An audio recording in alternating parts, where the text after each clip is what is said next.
받는 사람이 나오고 복을 놓치는 사람이 많이 나옵니다. 복 받는 사람 중에 가장 대표적인 사람이 다윗 아닙니까? 다윗은 하나님이 기뻐하시는 자라고 말씀하셨고, 다윗은 하나님을 경외하는데 최고의 헌신을 한 자예요. 다윗은 항상 하나님께 기도하며 하나님과 친구같이 지내는 분입니다. 그랬더니만 하나님은 다윗을 높여서 이스라엘 초대 위대한 왕으로 세우시고 또 자기 수명을 다 했습니다. 일찍 전사하지 않고 수명을 다 누렸습니다. 그리고 자손도 엄청 많이 낳았습니다. 그 자손 내내 그는 복을 많이 끼쳤습니다. 근데 반면에 왔던 복을 찬 사람이 하나 있습니다. 그 사람이 바로 사울. 사실은 이스라엘의 초대 왕은 사울입니다. 사울 왕을 세웠습니다. 그 다음 다윗이 국제 왕인데, 다윗이 이제 대왕으로 이제 세우거든. 사울도 일찍이 신앙심이 좋았습니다. 기골이 장대했습니다. 그래서 왕으로 세움을 받았는데 사울은 하나님을 무시했습니다. 하나님의 말씀을 덩한시 여겼습니다. 그랬더니만 하나님의 뜻대로 하지 않고 자기 방식대로 많이 했습니다. 그렇기 때문에 결과적으로 그는 젊은 나이에 전사를 당했습니다. 그리고 그 자손들도 후손들도 죽는 그런 케이스가 많이 나오고 불행한 사건을 많이 맞았습니다. 결과적으로 우리가 성경에 나타난 것을 본다면 복을 받는 방법은 바로 복의 주인공인 하나님을 알고 하나님을 경외하고 하나님의 말씀에 순종하여야 복이 온다는 것을 우리는 알 수 있습니다. 하지만 하나님은 우리 눈에 보이지 않기에 없는 것 같이 생각되기에 그렇게 쉽게 잘 믿지를 못합니다. 우리 모든 사람이 그래요. 그래서 오늘 본문은 어떻게 하면 우리가 하나님을 잘 믿을 수 있는지에 대해서 몇 가지 점을 교훈해 주고 있습니다. 이제 출애굽한 애굽 이스라엘 백성들은 이제 가나안 땅에 거의 다 왔습니다.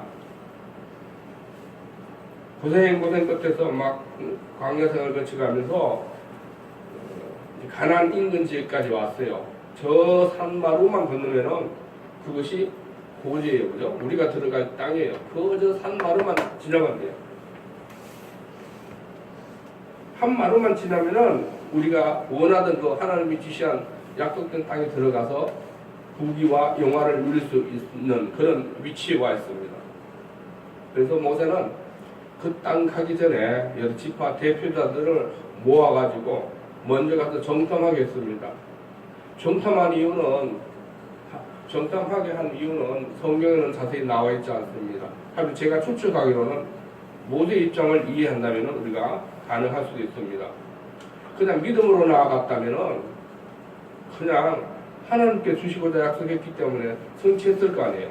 근데 모세가 혹시나 각 지파들이 하나님의 인도하심을 알고 그리고 그들로부터 또 동의를 얻기 위해서 아마 한 것 같아요. 우리 지도자들은 그렇지 않습니까? 강제적으로 하면은 반발이 심하니까 다 동의를 얻어서 하는 게 믿음의 원칙 아닙니까? 그래서 하나님이 이렇게 지시해서 그 땅을 주기로 하는 거니까 먼저 가서 한번 보고 하나님이 과연 그러한지 직접 눈으로 확인해보고 하나님이 주시하는 걸 확신이 들면 우리 가자. 같이 동의를 얻기 위해서 아마 보냈던 것 같습니다. 각 지파 대표들이 이제 40일간 정탐합니다. 우리 지파 아시는 다 아십니까? 첫째 지파 이름 누구예요? 근데 아무도 몰라요? 신앙생활 아무도 몰라요? 첫째 지파 내가 가르쳤지. 르우벤. 둘째 지파는요? 둘째 아들 모르겠어요? 더 모르겠죠, 그죠? 시몬. 우리 상식적으로 12지파 정도는 알아놔야죠, 그죠? 합시다. 우리 청년들 좀 머리 절대 많이 외워놓으세요. 잊어먹지 않으니까. 도윤이 너도 왜 와야 돼 이런 거. 네가 머리가 제일 좋아. 그러니까.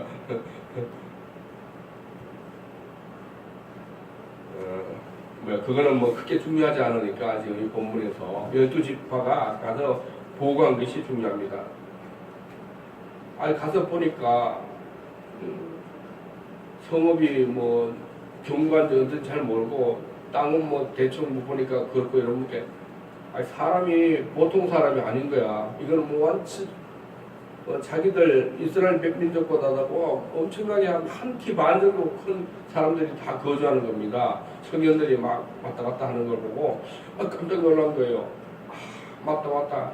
아낙 자손이 여기 사네. 아낙 옛날부터 아낙이라는 그 자손은 엄청나게 신세가 크고 강건한 사람으로 일어난 그런 다들 알기 때문에 아낙 자손이 여기 살아? 그러고 보니까 주위의 모든 것이 다 이상하게 보이는 겁니다. 이 큰 사람들이 여기 사니까, 거기가 성도 엄청 아주 요새 난공불락하게 지은 것 같고, 막, 이런 아주 으시으시한 그런 마음이 많이 들었습니다. 그래도 40일간 정탐하라 그랬으니까, 이것저것 다녀보니까, 뭐, 그때 포도나무도 있고, 뭐, 석류도 있고, 이랬어요. 그래서 점검을 잡아갖고 하는데, 그들 마음속에는 계속 찝찝한 거예요. 이 땅, 이게 뭐, 별로 좋은 땅이 아닌 것 같네. 하고, 과일도 별로 없네. 우리 이스라엘 옛날에 살던 것보다는 없네. 이런 식으로 막 부정적인 생각이 막 들어가는 겁니다. 젖과 꿀이 땅이라고 그랬는데도, 이래 보니까 젖과 꿀이 흐르는 땅이 아닌 것 같아요. 사실 가나안 땅은 그렇게 비옥한 땅이 아니었어요. 이제 그들이 가서 다 이제 비옥한 땅을 일구는 게 이제 그런 목적이지, 하나님은 뭐 처음부터 가서 젖과 꿀이 흐르는 땅이라고 장미꽃을 딱 보여주는 그런 게 아니었던 것입니다. 그래서 왜냐하면 그 가나안 지역은 악이 많고 하나님 믿지 않는 그런 민족들이 많이 그래서 악행을 많이 해서 하나님께서 일부러 거칠게 땅을 만들어 놨다고 성경은 말하고 있지 않습니까? 그런데 그 땅을 보니까 별로 좋은 땅도 아니야. 그래서 이제 40일 지나고 나서 지파들이 이제 돌아와서 이스라엘 백성과 모세에게 보고를 하는 것입니다. 그 땅의 소출은 젖과 꿀이 흐르는 것 같은데, 근데 그 땅이 그다지 비옥하지도 않아요. 뿐만 아니라 그 땅은 워낙 위대한 거인들이 사는 것이라 우리는 가서 도저히 싸울 엄두가 나지 않습니다. 걔들에 비하면 우리는 메뚜기 같이 아주 적은 그런 하나의 약한 민족에 불과합니다. 이런 식으로 보고하는 것입니다. 이게 우리 13장 27절로 28절, 29절로 나옵니다. 우리 함께 같이 읽겠습니다. 27절입니다. 시작. 모세에게 말하여 이르되 당신이 우리를 보낸 땅에 간즉 과연 그 땅에 젖과 꿀이 흐르는데 이것은 그 땅의 과일이니이다. 그러나 그 땅 거주민은 강하고 성읍은 견고하고 힘이 클 뿐 아니라 거기서 아낙 자손을 보았으며 아말렉이는 남방 땅에 거주하고 헤릿과 여부스인과 아모리에는 산지에 거주하고 가나안에는 해변과 요단가에 거주하리이다. 여기 보면은 그 사람 그 평지에 거주하는 그런 사람들은 엄청 큰 아낙 사람 같이 큰 사람이고 이 주변에 해변가라든지 이런 거 뭐 어디 산지 이렇게 거주하는 사람이 많다는 거예요. 그렇게 별로 비옥하지 못하다는 것을 이야기하는 것입니다. 이들은 어떻습니까? 눈에 보이는 것만 보고 그냥 판단하는 것입니다. 이래 막 이런 식으로 아예 것만 보고 싸울 생각조차 다 포기한 것입니다. 한번 기가 죽으면 그렇잖아요. 한번 기가 죽으면 모든 게 다 부정적으로 사기를 잃지 않습니까? 사기를 잃어요. 그들이 얼마나 큰 군대 대국입니까? 이스라엘 민족 그 당시 모세가 이끄는 그 당시 가는 족족마다 막 그 주변에 있는 민족들을 막 물리치고 이래가지고 얼마나 강성한 그런 민족입니까? 파죽지세의 국력이 있는데도 불구하고 자기들이 그렇게 막강한 군사력이 있는 것도 불구하고 더 큰 사람을 만나고 이러니까 그럼 기가 죽어가지고 옛날에 있던 그런 군사력과 그런 사기는 온데 다 사라져버린 것입니다. 왜 이리 일찌감치 포기하는지 저도 잘 이해가 안 돼요. 그렇지 않습니까? 그들이 지금 승승장구하고 막 이렇게 하는 건데, 조금 올라가면 가나안 땅을 따는 건데, 그러면 거기서 포기하고 막 겁을 먹고 싸우지도 않고 이렇게 하는 것 자체가 너무 좀 이상합니다.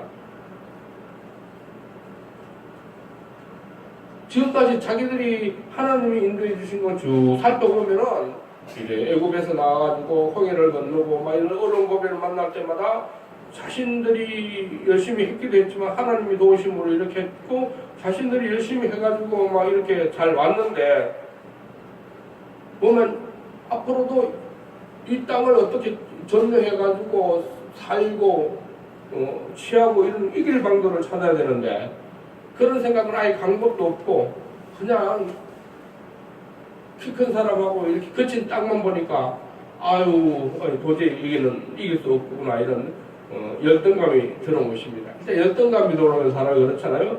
사기가 꺾이고 모든 것이 부정적으로 언급합니다. 자꾸 안 된 쪽으로만 계속 들어가는 거 아닙니까? 우리가 마찬가지 생각하는데, 일단 부정적인 생각이 들으면 계속 부정적인 게 연결되면 끼 맞춰요 또. 그런 사건을 부정적으로 끼 맞춰. 이래서 안 되고 저래서 안 되고, 이건 그렇구나.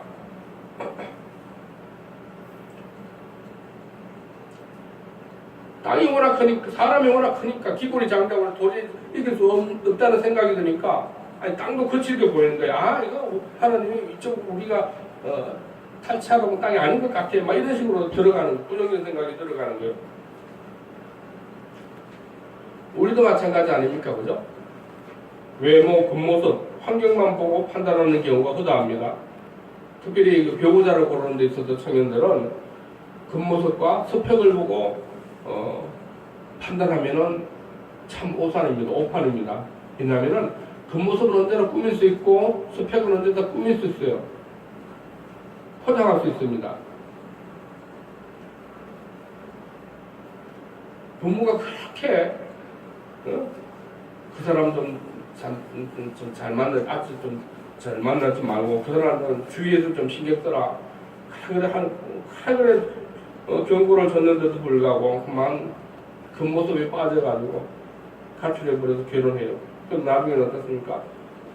이혼 나오고 시골 고생하고 하지 못해 결국 혼자 아기 데리고 부모님한테 쳐들어오는 경우는 우리 영화 속 장면에 있는 것만 아니라 우리 현실에도 있지 않습니까? 그런 거. 외모 판단해서 그렇습니다.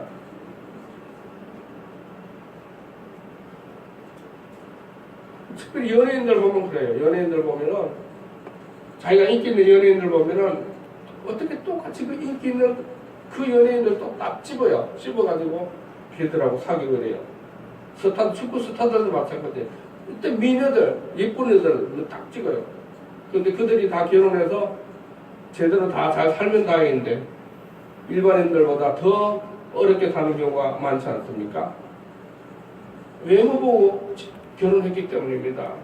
우리 청년들 배우자의 중심을 보고 결혼할 수 있기를 바랍니다.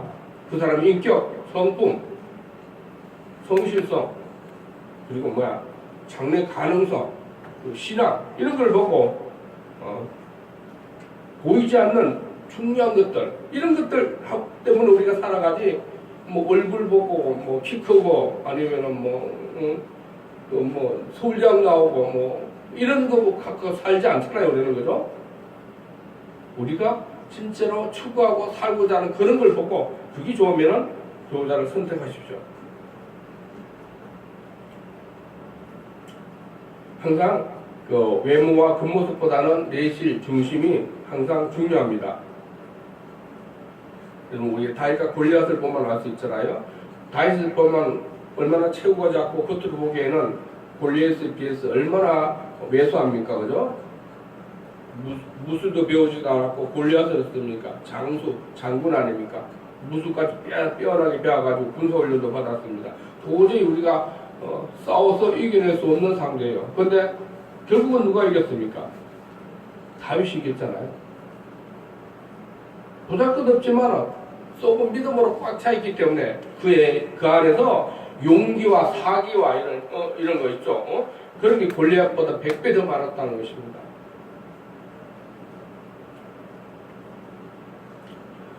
이스라엘 백성들의 외모는 그렇게 출중하지 않았습니다. 그런데 이때까지 수많은 민족들과 싸워 이겨왔어요. 그 당시에. 지혜가 많으면 외부를 커버할 수 있습니다. 이스라엘 백성들은 믿음으로 지혜가 다른 민족보다 더 많으므로 이렇게 성성장구에서 이겨가지고 지금 가나안에 입성하게 되어 있는 것입니다. 비록 이렇게 외모가 자꾸 왜소하다 할지라도 그들이 이긴 이유는 하나님이 주신 믿음으로 지혜를 가졌기 때문에 이겨나갈 수 있다는 것입니다. 우리 모두 아무리 불리한 여건이라 할지라도 내내 우리 여건이 그렇게 좋은 여건은 아닐 수도 있습니다.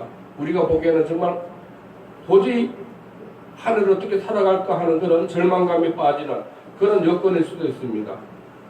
하지만 보이는 대로 이렇게 여기서 우리가 절망하거나 아예 포기하거나 낙담하거나 그럴 필요는 없는 것입니다.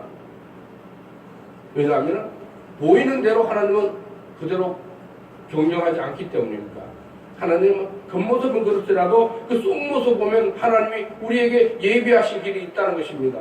그 하나님이 예비하신 그 모습을 보고 우리는 추구하는 것이고 살아가는 것입니다.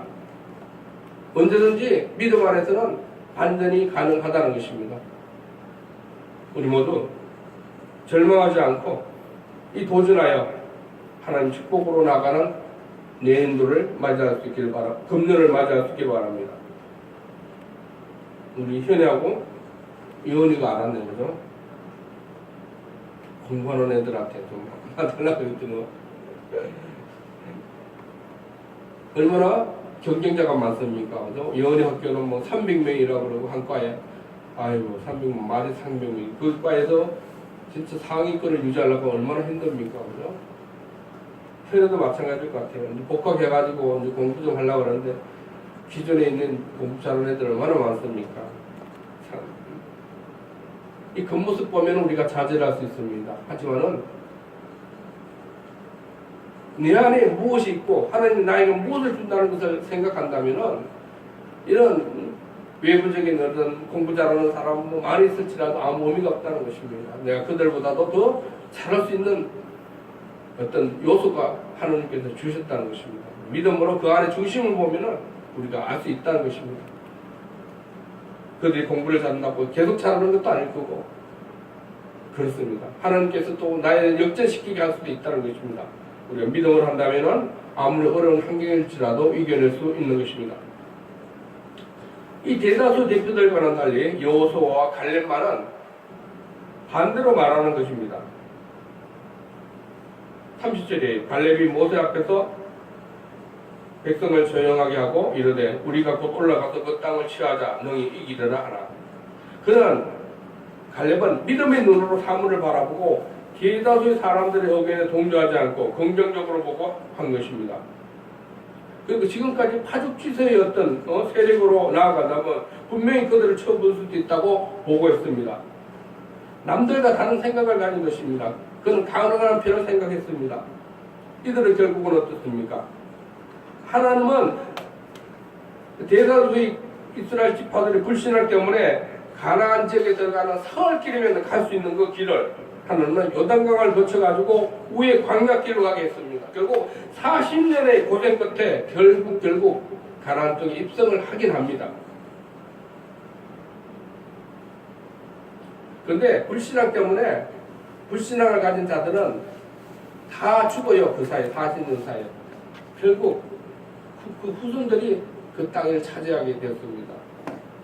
그러나 믿음의 눈으로 보고한 여호수아와 갈렙만은 이런 약속의 축복을 계속 누리고 있는 것입니다. 여호수아는 어떻습니까? 나중에 한민족 영적 지도자가 되었습니다. 대통령이 된 것이에요. 이스라엘 대통령이 된 것입니다.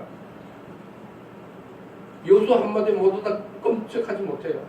그대로 순종해야 되고요. 영적 지도자로 쓰임받았고 또 갈렙은 어떻습니까?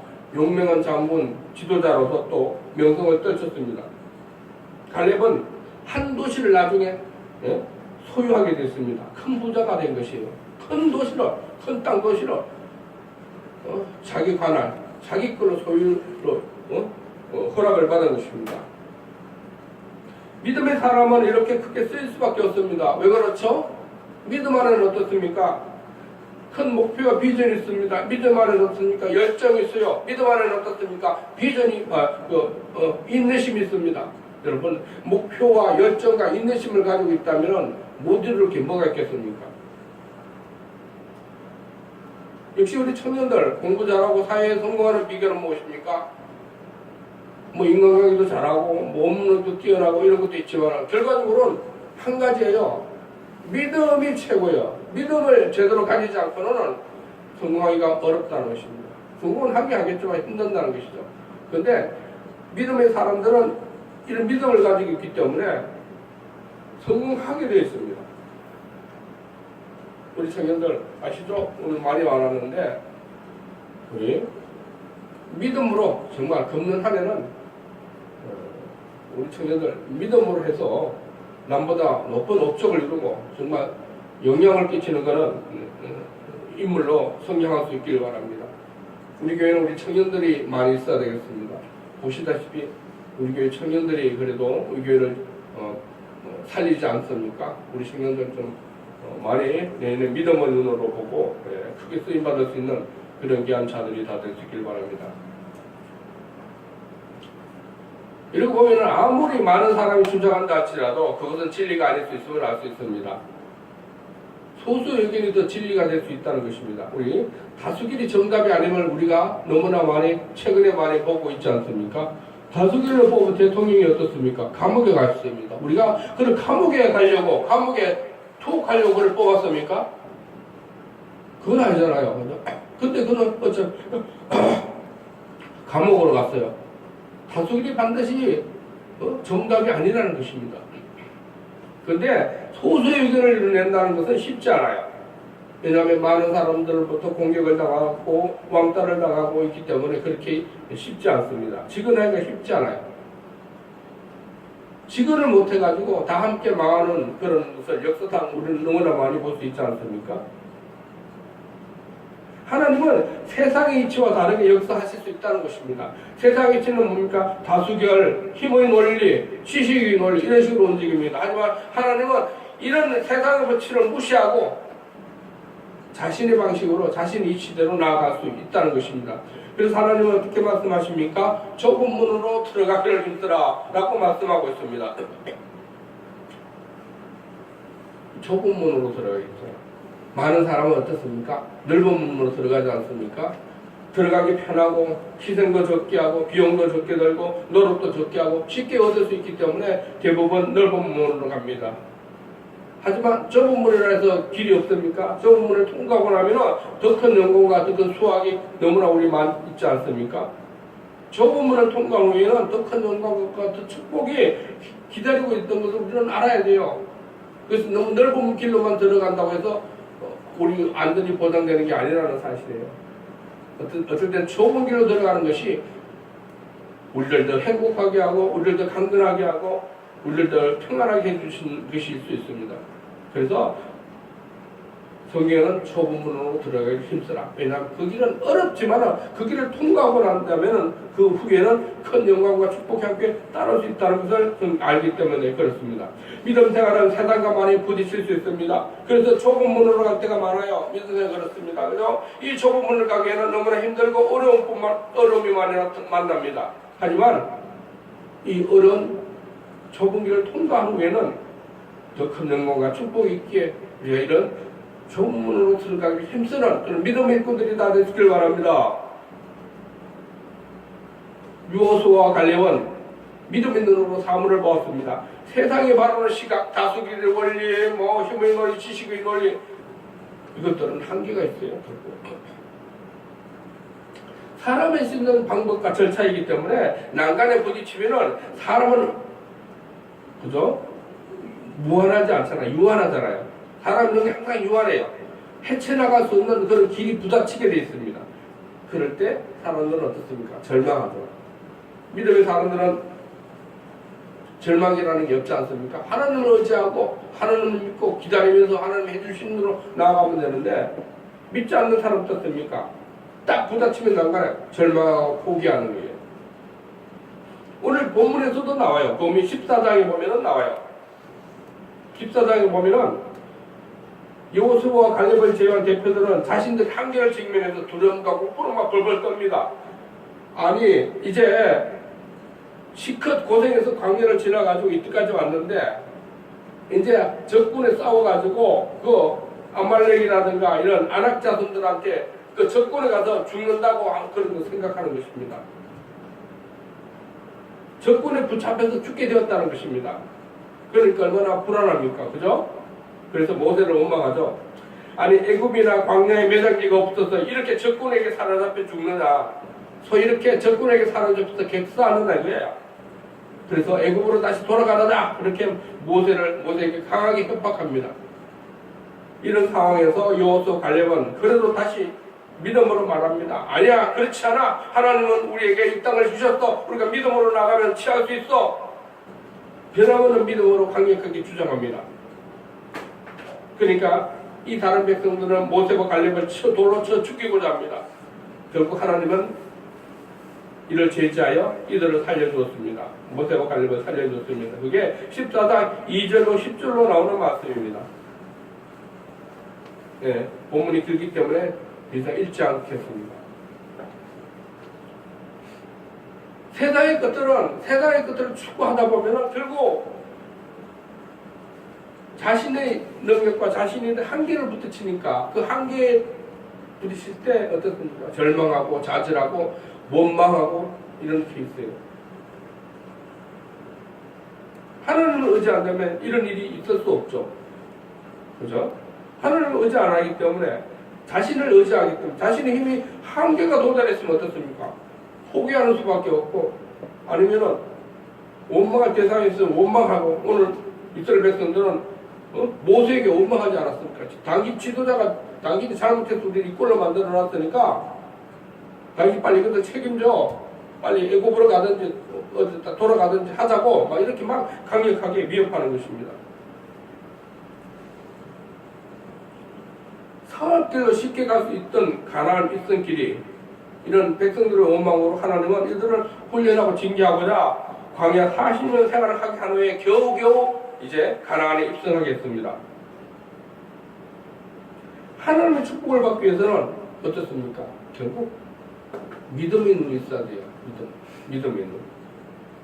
아브라함이 하나님을 만난 이후에 큰 축복을 얻지 않았습니까? 믿음으로. 아브라함은 얼마나 믿음의 눈이 일찍 떴습니까? 그죠? 자기 아들을 이삭을 나한테 번제드리라고 했습니다. 그래서 자기 아들을 나한테 죽여가지고 제사 지내라. 세상에 어떻게 그걸 요구합니까? 하나님은. 근데 하나님은 나에게 이렇게 번제를 드린다면 하나님 또 다른 나에게 큰 축복과 보상이 있음을 그는 깨닫고 그냥 하나님 말씀에 순종한 것이에요. 하나님을 경험했어요. 하나님을 알았어요. 이렇게 하니까 하나님이 결국 하나님 믿음을 보시고 알았다 그래요. 수많은 벌들과 수많은 달같이 수많은 별들과 해들같이 너에게 후손들을 그렇게 많이 해주고 부자 되게 해주겠다라고 약속했으면서 믿음이 조상으로 너는 되리라 약속했습니다.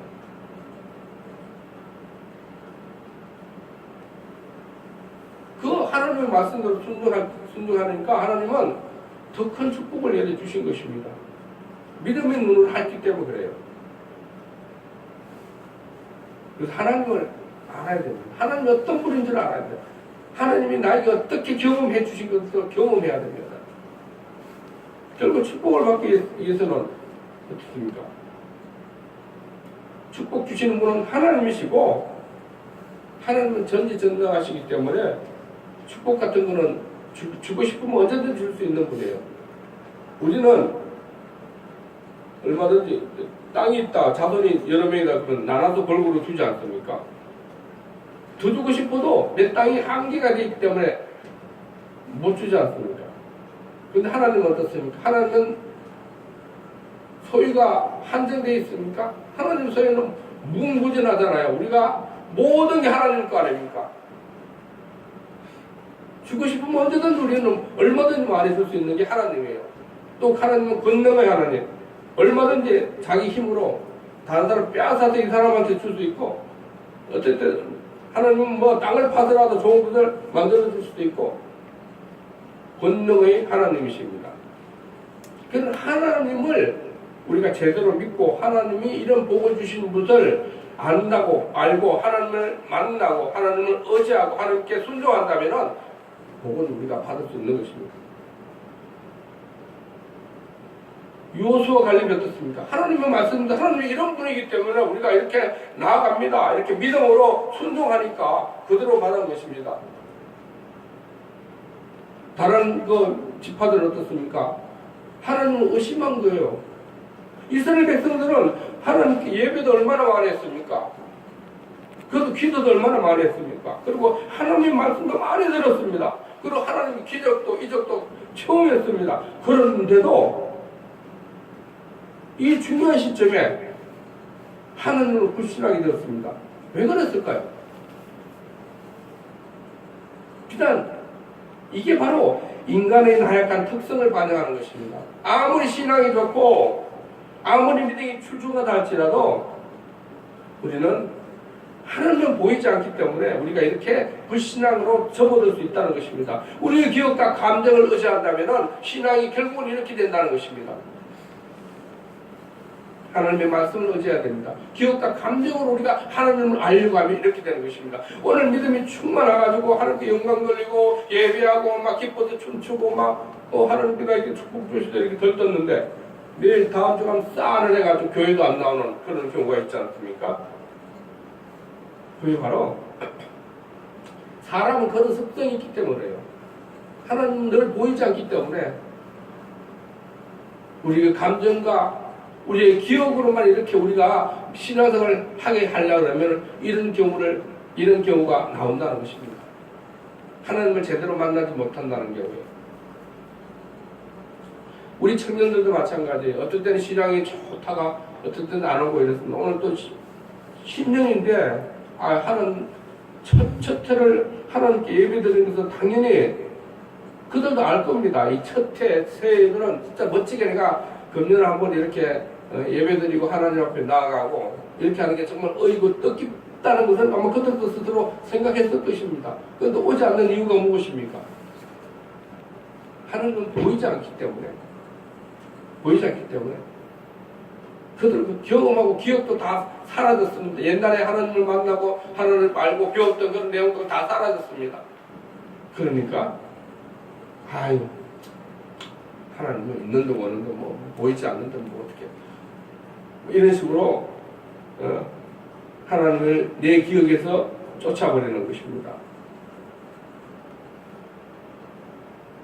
사람의 마음이 이렇게 쉽게 변한다는 것입니다. 그러므로 우리는 어떻게 해야 됩니까?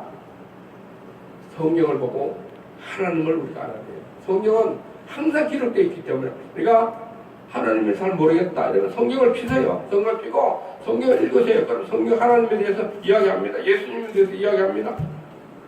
그러면서 내 기억을 서서 떠올리고 내 감정을 살살 떠올려가지고 다시 한번 신앙을 회복해야 됩니다. 그리고 두 번째 방법은 우리가 예수님을 보면 됩니다. 왜냐하면 우리에게 희망이 있습니다. 가난한 이스라엘 옛날에 있는 이스라엘 실패한 그런 백성들을 보면은 하나님은 알긴 하는데 구체적으로 하나님을 몰라요. 구체적으로 하나님을 보여준 게 예수님을 이 땅에 보내주셨기 때문에 우리가 구체적으로 하나님을 아는 것입니다. 예수님을 이 땅에 보내주신 것입니다. 그들은 예수님을 몰랐어요. 그러니까 개념적으로 하나님을 알고 은혜 줄 때만 하나님을 깨닫고 은혜가 사라지면 몰라요.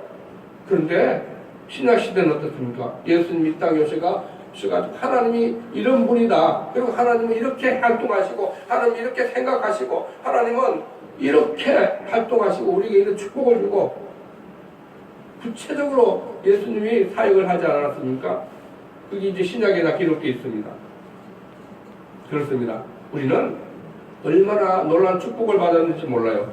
하나님을 알도록 늘 이렇게 예배하고 섬길 수 있도록 하나님 다 해주셨어요. 우리가 이 요점 알면 우리는 항상 하나님을 잘 알고 하나님 축복받을 수 있고 하나님께 섬길 수 있습니다. 그것이 뭐냐? 예수님을 우리 항상 의식하는 것입니다. 하나님은 잘 모르겠다. 아이고 나 믿음이 떨어졌어. 아이고 하나님 있는지 잘 모르겠어. 이런 생각이 들 때 우리는 예수님을 보는 것입니다. 예수님을 생각하는 것이에요. 예수님을 성경 속에서 찾아보는 것입니다. 그러면은 예수님의 기록, 성경 기록, 역사적인 기록이면서 진리 아닙니까? 거짓말로 써 있는 게 아니에요. 이 성경은. 아, 예수님 진짜 하나님 같이 이렇게 하셨네. 이게 하나님이네. 그것을 보고 우리는 믿음을 다시 살릴 수 있는 것입니다. 아멘. 이거 다른 교회 가면 이렇게 잘 가르쳐 주겠습니까? 몰라요. 내가 대형교회 가면 대형교회는 이렇게 구체적으로 가르쳐 줄지 모르겠습니다. 대형교회는 그냥 하나님 은혜의 진리로 그냥 이렇게 뭐라 그러나 상식적으로 이렇게 쭉쭉 설교하겠죠. 근데 아는 사람은 그 은혜에서 아멘 하면서 은혜를 받지만은 개척교회는 그런 식으로 이렇게 설교한다고 해가지고 은혜 받는 일은 그 교회 없잖아요. 구체적으로 이렇게 개척교회에서는 이렇게 가르치고 있습니다. 그래서 은혜 받아야 됩니다. 은혜 받기 위해서는 하나님을 알아야 돼요. 하나님 알기 위해서는 예수님을 만나야 돼요. 예수님을 만나면은 우리 하나님을 단단히 믿게 되어 있습니다. 우리 모두 이제 하나님을 만날 수 있기를 사모하십시오. 우리 축복은 우리의 의지와 노력에 달려있지 않습니다. 내가 축복받고 해서 축복받는 게 아닙니다. 내가 그만 건강하고 내가 정말 성공하고 싶어서 성공받는 게 아니에요. 내가 건강하고 싶어서 건강한 거 아니잖아요. 지금 내가 감기 걸렸어요. 내가 감기 걸리고 싶지 않았어요. 근데 걸렸어요. 내 의지와 노력에 되는 게 아니잖아요. 이 모든 축복은 하나님이 주셔야 됩니다. 그래서 축복을 가지고 있는 분 누구십니까? 하나님이에요. 우리가 하나님을 기쁘시게 하고 하나님께 순종하면 축복과 우리 공부 잘하는 그대로 우리한테 들어오는 것입니다. 우리 현이 이제 왔는데 복학해가지고 공부하기가 참 어렵지 않지 않습니까? 실력이 뭐 만만치 않은 경기대학 주식 같은 수도권에 있는 첨단 우수한 인재들도 와서 다 같이 공부하는데 거기서 두각을 나타내고 1, 2등을 한다는 건 쉽지 않아요. 하지만은 하나님을 우리 기쁘시게 하고 하나님을 향한다면 하나님이 나에게 지혜를 주시고 그 사람들 더 특별한 방법으로 공부하게 해주셔도 좋은 성적을 거둘 수 있게 해주신다는 것입니다. 그래서 하나님을 섬기고 하나님을 믿고 의지해야 됩니다. 아주 중요한 포인트는 현우가 못 들었어요. 그것은 내가 늘 이야기하잖아요. 하나님을 알아야 돼요. 하나님은 모든 걸 갖고 전지전능했어요. 그래서 우리가 실수에 하나님 보이지 않기 때문에 참 믿음이 잘 떨어져요. 알아요. 어떨 때는 없어요. 하지만 우리가 예수님을 보면 하나님을 알 수 있습니다. 예수님 하나님이세요. 하나님 이 땅에 오셨어요. 우리 예수님을 보면 하나님을 회복해요. 아, 예수님 이런 일을 했고, 아, 예수님 하나님이구나. 그리고 예수님을 회복하면 자연 하나님이 회복되고 또 하나님이 나를 위해서 예수님을 통해 십자가 못 박혀 죽은 것이 또 생각을 하고 나는 죄인이라는 것을 또 깨닫고 이렇게 되는 것입니다. 우리가 진짜 예수님을 보고 하나님을 믿음을 잃지 않을 수 있기 바랍니다. 믿음 잃었을 때 나도 그래. 어떤 때 믿음이 하나님이 계신지 이제 뭐 그럴 때도 가끔 있어요. 뭐 종종 그런 건 아니지만 그럴 때 나는 다시 한번 예수님을 생각하고 다시 한번 또 하나님 은혜를 이때까지 그 경험을 생각하고 이렇게 회복하는 것입니다. 회복하면 믿음이 이렇게 회복하면 믿음을 생활을 잘할 수 있습니다. 믿음 생활을 잘한다면 어떻습니까? 그 축복이 나한테 오는 것입니다. 하나님이 나에게 축복 주고 하나님이 공부 잘하게 하시고 하나님이 성공하게 하시는 기 때문에 하나님만 의지하면 됩니다.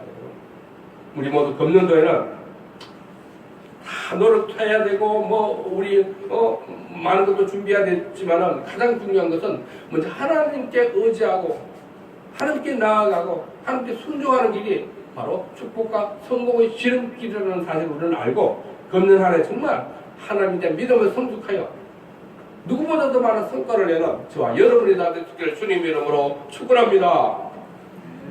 기도하겠습니다. 하나님 아버지, 오늘 이스라엘 지파들이 이렇게 가서 정탐했는데 대부분의 지파들은 불신의 사유 잡혀서 불신을 휩싸여서 부정적인 보고를 해서 결국은 그들이 하나님 축복을 못 받았습니다. 하지만 여호수아와 갈림만은 하나님의 말씀을 의지하고 하나님 전능하신 분이다. 끝까지 그런 믿음을 간주하여서 크게 쓰임받고 축복의 주인공이 되었습니다. 결국 하나님께서 축복을 주셔야지 우리가 축복받는다는 사실을 깨닫고 축복의 주인공인 하나님을 잘 섬겼기를 바랍니다. 예수님을 통해서 하나님을 잘 알고 그래야 하나님을 잘 하나님께 잘 순종하여 걷는 한 해 모두가 축복받는 우리 생명의 교인들이 다 될 수 있기를 원하오니 주님 도와주시옵소서. 예수님 이름으로 기도하옵나이다. 아멘.